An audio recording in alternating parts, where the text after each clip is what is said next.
कि सर या तो पिंडरा जोड़ा थाना में हमको डिटेन करने का मौका दीजिए या तो पेटरवार में दीजिए, यहाँ से पॉसिबल ही नहीं कि आप हमको पकड़ के ले जाएंगे। एसपी साहब माफ कीजिएगा, भीड़ की भावनाओं का सम्मान कीजिए, डिटेन किसी और दिन कीजिए। और अभी वारंट ही निकालना था तो 2 साल के दरमियान मैंने नहीं करने से भी 2-2.5 हजार सभा किया है, उस दरमियान अरेस्ट करते, चतरा नॉमिनेशन के समय अरेस्ट करते, हजारीबाग नॉमिनेशन के समय अरेस्ट करते। लेकिन खैर साजिशें बहुत गहरी हैं, साजिशों का जो जड़ है वो बहुत दूर तक फैला है। जय झारखंड। सबसे पहले आप तमाम झारखंड वासियों को मेरा सत नमन, कोटि कोटि नमन।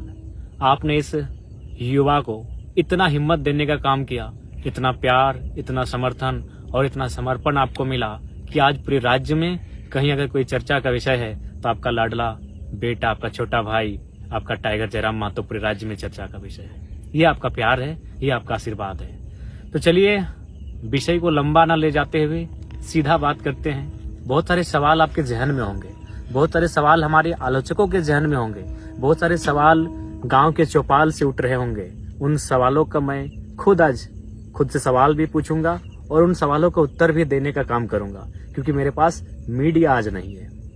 सबसे पहली बात, चलिए आपको शुभकामनाएं कि मेरा नॉमिनेशन एक्सेप्ट हुआ है। 4 पेपर मैंने भरा था, जिनमें 3 पेपर को सेलेक्ट किया गया है। एक र्यूमर आया कि नहीं, अंतिम पेपर को सेलेक्ट किया गया है और 3 पेपर रिजेक्ट हुए हैं, जो कि सत्य नहीं है। 3 पेपर सिलेक्ट हुए हैं, 1 पेपर रिजेक्ट हुआ है। अब रिजेक्ट क्यों हुआ है, थोड़ा सा कारण बता देते हैं कि बहुत सारे लोग कहने लगे कि पढ़े लिखे नौजवान और गलती कर रहे हैं। तो एक बात क्लियर आप जान लीजिए कि नॉमिनेशन फॉर्म वकील भरते हैं, और जो वकील रहे या कोई रहे, सबसे पहले उनका धन्यवाद। कुछ त्रुटियां हो जाती हैं, मानवीय भूल हो जाती हैं। तो समस्या ये थी जिस फॉर्म को रिजेक्ट किया गया कि उसमें हस्ताक्षर यानी नाम, वोटर आईडी का पार्ट नंबर, सीरियल नंबर किन्हीं और का था और हस्ताक्षर किन्हीं और का बाय मिस्टेक इसलिए हुआ था क्योंकि हमने लगभग 2-3 दिनों में 5 बार हम लोगों ने पेपर में केस के सिलसिले में रिजेक्ट किया था, काटकूट किया था, क्योंकि नया नया केस हमें मिलता जा रहा था और नया नया फॉर्म बनता जा रहा था और बार बार फिर प्रस्तावकों का साइन लेना पड़ता था। तो स्वाभाविक है, बार बार जब चीजें घटित होंगी तो कुछ त्रुटियां आ जाती है। तो खैर फिलहाल 3 पेपर सेलेक्ट है, 1 रिजेक्ट है, डज नॉट मैटर। 1 भी अगर सेलेक्ट होता है तो उसी से लोग चुनाव लड़ते हैं। अब बात करते हैं उस दिन हुआ क्या था। केस के बारे में सब जानना चाहता है, बहुत सारे लोग मेरी जुबान से जानना चाहते हैं कि सच्चाई आखिर है क्या। क्योंकि एक लोग जो विपक्ष में बैठे हैं, जो आलोचक वर्ग है हमारा, वो एक प्रोपेगेंडा फैला रहे हैं कि यदि जयराम बाबू को इस केस की जानकारी नहीं थी तो फिर उनका हस्ताक्षर केस के एफिडेविट में कैसे आया। तो सबसे पहले मैं आपको क्लियरली बताना चाहूंगा कि 29 तारीख को जिस दिन मेरा नॉमिनेशन पेपर खरीदा गया, मैं कहाँ था पूरा राज्य जानता है। मैं चतरा में श्रीमान दीपक गुप्ता जी के जो हमारे दल से हैं उनका नॉमिनेशन था, यानी मैं दिन भर चतरा में था। मेरा फॉर्म धनबाद में बोकारो में हमारे साथी खरीद रहे हैं और मैं कहाँ, चतरा में। अगला दिन मैं कहाँ था, हजारीबाग में। यानी फॉर्म जो भर रहे थे वो मेरे साथी भर रहे थे। 1 तारीख को मेरा नॉमिनेशन होना था और 2 दिन पहले ही हम लोगों ने फॉर्म लिया था। अब वहाँ डिटेल्स भरा जाना स्टार्ट हुआ। केस की जहां तक बात है, सबसे पहले हम लोगों ने 10 केस इंक्लूड किया था। यानी 29 तारीख शाम को 4 बजे जब फॉर्म भरना स्टार्ट हुआ तो हमारे साथी, हमारे वकील की टीम के माध्यम से 10 केसों की जानकारी दी गई। लेकिन जैसे ही 30 तारीख को सुबह हजारीबाग मुझे जाना था संजय दा के नॉमिनेशन में, उसी दरमियान मैं गया प्रज्ञा केंद्र। वहां हमारा साथी है, उनसे मिलने गए एक अकाउंट के सिलसिले में। तो हमारे चचा बैठे हुए थे बगल के पंचायत के, उन्होंने कहा टाइगर याद है 2015 का केस, उसका क्या स्टेटस है। हम बोले चाचा ये तो केस हम भूल चुके थे। अच्छा कि आप याद दिला दिए, तो क्या स्टेटस है इस केस का आप ही बताइए। बोला नहीं, उसका नोटिस हमको आया है 107 बन के कि हमको एक दिन उपस्थिति देना है कोर्ट में। तो बोले आपसे रिक्वेस्ट है इस केस के बारे में डिटेल दीजिए। फिर उन्होंने 2015 का केस जो सड़क जाम का केस था और उस केस में कोई एक्टिविटी नहीं है, 15-10 साल पुराना केस हो चुका है लेकिन अभी तक कोई एक्टिविटी नहीं। तो फिर उस केस का डिटेल दिया गया। यानी फिर उस डिटेल को हम व्हाट्सएप के माध्यम से अपनी टीम को भेजे जो मेरा फॉर्म भर रहे थे कि ये केस को इंक्लूड कीजिए, एक नया केस फिर मिला है। यानी वो केस इंक्लूड किया गया। अब केस नंबर 11 हो चुका है। कब हुआ है? संजय दा के नॉमिनेशन में हम जा रहे हैं, यानी दिन के 11 बजे मेरा केस नंबर हो रहा है 11। नॉमिनेशन होता है संजय दा का। हम बिशुनगढ़ आते हैं। संजय दा को कोई भी चाहे तो संजय दा से फोन में बात कर सकते हैं। बिशुनगढ़ जैसे ही हम क्रॉस करते हैं, संजय दा का फोन आता है कि जयराम भाई, नगड़ी थाना की पुलिस आपको डिटेन करने के लिए आई है, आप नॉमिनेशन करेंगे और वे लोग डिटेन कर लेंगे, या फिर आपको नॉमिनेशन करने से पहले डिटेन करेंगे। तो हमने कहा संजय दा, नगड़ी में मेरा कोई केस ही नहीं है। हम तो आश्चर्यचकित हो गए कि नगड़ी में मेरा कोई केस ही नहीं है। हाँ, मेरा एक केस है 23 मार्च 2023 को विधानसभा घेराव के दौरान है, और वो जगन्नाथपुर थाना में है। यानी मेरा नगड़ी में कोई केस नहीं है। मैंने संजय देव कहा, उन्होंने कहा नहीं आप क्लियर कीजिए, क्योंकि मेरे एक साथी वहां रहते हैं, उन्होंने परफेक्ट सूचना दिया है। यानी नॉमिनेशन मेरा था 1 मई को, और रात 8 से 9 बजे 30 अप्रैल को वरीय पुलिस के एक पदाधिकारी के माध्यम से उस केस की जानकारी मिली। फिर हम लोगों ने आनन फानन में ये जानने का प्रयास किया कि उस केस में धारा क्या है। तो फिर हमने अपने साथियों के माध्यम से जाना कि उसमें कितनी धाराएं हैं, तारीख क्या है, उस केस का संख्या क्या है। यानी रात को 10-11 बजे उस केस का सारा डिटेल्स मिलता है। नॉमिनेशन सुबह है और केस का डिटेल्स मेरे रात के 10-11 बजे। और हम लोग पहली बार, मुझे याद है 29 साल के कैरियर में, कि हम 1.5 घंटा फर्स्ट टाइम किसी रात को सोए हैं। 3 बजे सोए हैं, 4:30 बजे उठ गए हैं। यानी इतना रात भर हम लोग टेंशन में थे। यानी सुबह उठ के जो हम लोग का डॉक्यूमेंट तैयार हो चुका था, फिर उसको रिजेक्ट करते हैं, क्रॉस करते हैं। क्यों? क्योंकि फिर एक नए केस को ऐड करना था। यानी फ्रेश फिर बनता है। सुबह हम लोग नॉमिनेशन की तैयारी कर रहे हैं, सुबह हम लोग का काफिला सज रहा है, सुबह हमारी गाड़ियां सज रही हैं, और हम लोग तैयारी कर रहे हैं नए पेपर भरे जाने की। अकबकी का इंतहा देखिए। फिर नए केस को ऐड किया जाता है और हम लोग नॉमिनेशन के लिए पहुंचते हैं। चूंकि यह केस 2 साल पुराना था। ये केस कब का है ये भी आपको बता दें। ये केस है आपका 21 मार्च 2022, यानी पहली बार जब ये आंदोलन अपने पीक टाइम में था और हम लोग फर्स्ट टाइम विधानसभा घेराव का कार्य किए थे, उस समय का है। और उस समय सभी जानते हैं कि हमारी एक्टिविटी बिल्कुल नियमता हुई थी। वहां उस समय जो डीएसपी मौजूद थे, उन्होंने अब बहुत सारे न्यूज चैनल में, बकायदा मुझे सनी दा का नाम याद है, उन्होंने पूछा भी था कि जयराम महतो पर कोई एफआईआर होगा। उन्होंने कहा नहीं, जहां तक 144 लागू है उस सीमा के बाहर ये लोग धरने पर बैठे हैं, कोई एफआईआर नहीं होगा। तो हम लोग भी आश्वस्त हो चुके थे। और सबसे खास बात, यदि डिटेन ही करना था, यदि वारंट ही निकालना था, तो 2 साल के दरमियान मैंने नहीं करने से भी 2-2.5 हजार सभा किया है। उस दरमियान अरेस्ट करते, चतरा नॉमिनेशन के समय अरेस्ट करते, हजारीबाग नॉमिनेशन के समय अरेस्ट करते।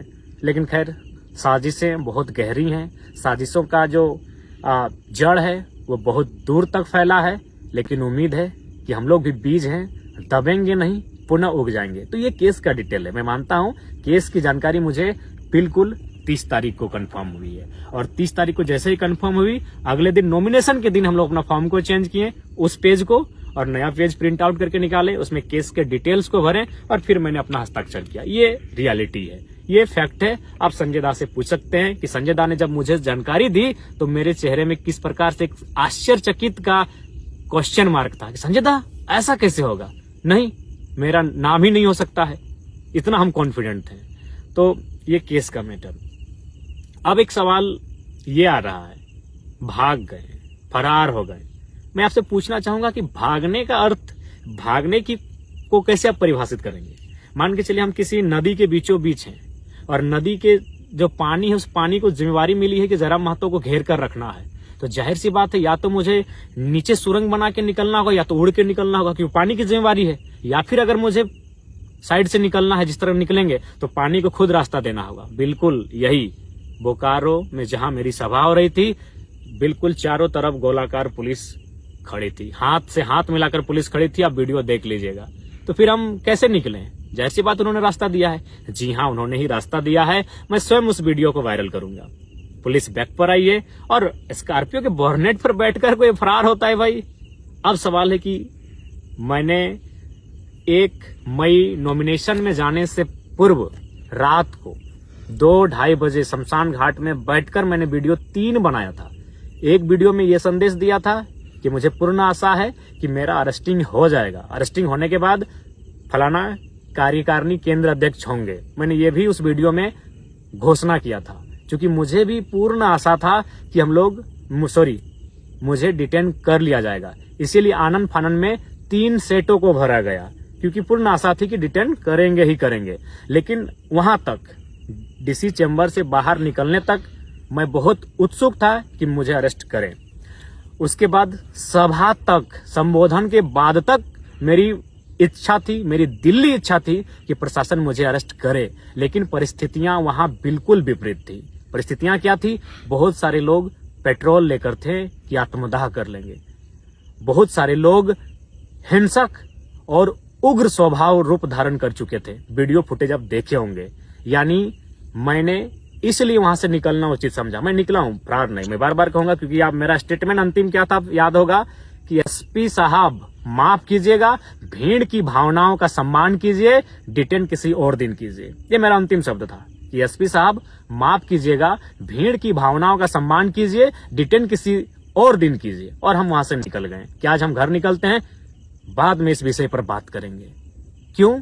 1.5 लाख की भीड़ और पुलिस कितनी थी? 1,500। क्या पुलिस में सामर्थ्य था कि हमें वो डिटेन कर लेते बिना किसी हो हंगामे के, बिना किसी उपद्रव के, बिना किसी मुठभेड़ के? पॉसिबल नहीं था। 1.5 लाख की भीड़, 1,500 पुलिस, अनहोनी अप्रिय घटना घट जाती। संभवतः अगर हमें डिटेन किया जाता, अभी कौन पब्लिक, भाड़े की पब्लिक नहीं थी, प्रेम से आई हुई, समर्पित भाव से आई हुई, इस नौजवान को चाहने वाली पब्लिक, 45 डिग्री के तापमान में अपने खर्चे से आने वाली पब्लिक अपने चहते बेटे को अपने सामने अरेस्ट होते हुए बिल्कुल भी नहीं देख पाती। पता नहीं बोकारो का विधि व्यवस्था उस दिन क्या होता, पता नहीं बोकारो की परिस्थिति उस दिन क्या होती। कहीं कुछ अप्रिय हिंसक घटना ना घट जाए, इसलिए मैंने बिल्कुल स्कॉर्पियो के बोर्नेट से कहा कि एसपी साहब माफ कीजिएगा, भीड़ की भावनाओं का सम्मान कीजिए, डिटेन किसी और दिन कीजिए। आप चाहे तो उस सभा में मौजूद तमाम मीडिया रिपोर्टर से पूछे, तमाम पुलिस के पदाधिकारियों से पूछे या जनमानस से पूछे। मेरा यही अंतिम स्टेटमेंट था, क्योंकि आसान नहीं था भीड़ को नियंत्रण कर पाना, आसान नहीं था मुझे वहां से डिटेन करके ले जाना। क्योंकि आप भी जानते हैं, आप हमें पसंद करें या ना करें, मैं ये अपने आलोचकों के लिए और विपक्ष के लिए कहना चाहूंगा, लेकिन ये आपको मानना होगा, आज लोगों के आशीर्वाद ने मुझे झारखंड का जन नेता बनाया है।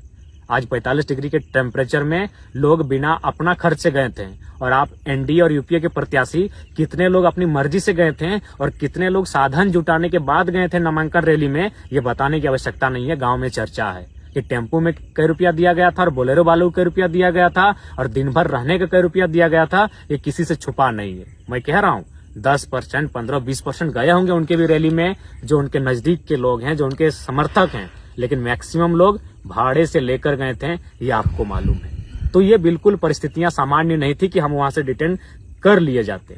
मैंने यहाँ तक वीडियो आप किसी चैनल में देखिएगा कि डीएसपी साहब से हम कान में बात कर रहे हैं। ये कौन सा तरीका है कि भागने वाला आदमी डीएसपी से ऐसे कान में बात कर रहा हो? हम बोर्नेट पर बैठे हैं और डीएसपी साहब बगल में। हम उनको क्या कह रहे थे कान में पता है? कि सर, या तो पिंडराजोड़ा थाना में हमको डिटेन करने का मौका दीजिए या तो पेट्रोवार में दीजिए। यहाँ से पॉसिबल ही नहीं कि आप हमको पकड़ के ले जाएंगे। यहाँ उपद्रव हो जाएगा, यहाँ अप्रिय घटना घट जाएगी, क्योंकि पब्लिक का मूवमेंट गजब का है। भावनाओं में भी है, आंखों में आंसू भी है और आंखों में अंगारे भी हैं। और मुझे लगता है ये बोकारो आज जल जाएगा। इसीलिए विधि व्यवस्था को मेंटेन कीजिए, डिटेन किसी और दिन कीजिए। और बिल्कुल स्कॉर्पियो के बोर्नेट से मैं निकला हूँ। उसके बाद फिर मैं नीचे बैठा और निकलते रहा। और बिल्कुल पुलिस चारों तरफ थी भैया। भागना मतलब कि उड़ के जाते तो भागा मानते, नीचे सुरंग बना के जाते तो भागा मानते। चारों तरफ पुलिस है, वहां से हम कैसे पार होंगे? तो किसी ने हाथ छोड़ा होगा अपना, किसी ने रास्ता दिया होगा। हो सके हमारे चाहने वाले ऊपर पुलिस के लोग होंगे, संभावना है। तो हम तो उनके बीच से निकले हैं।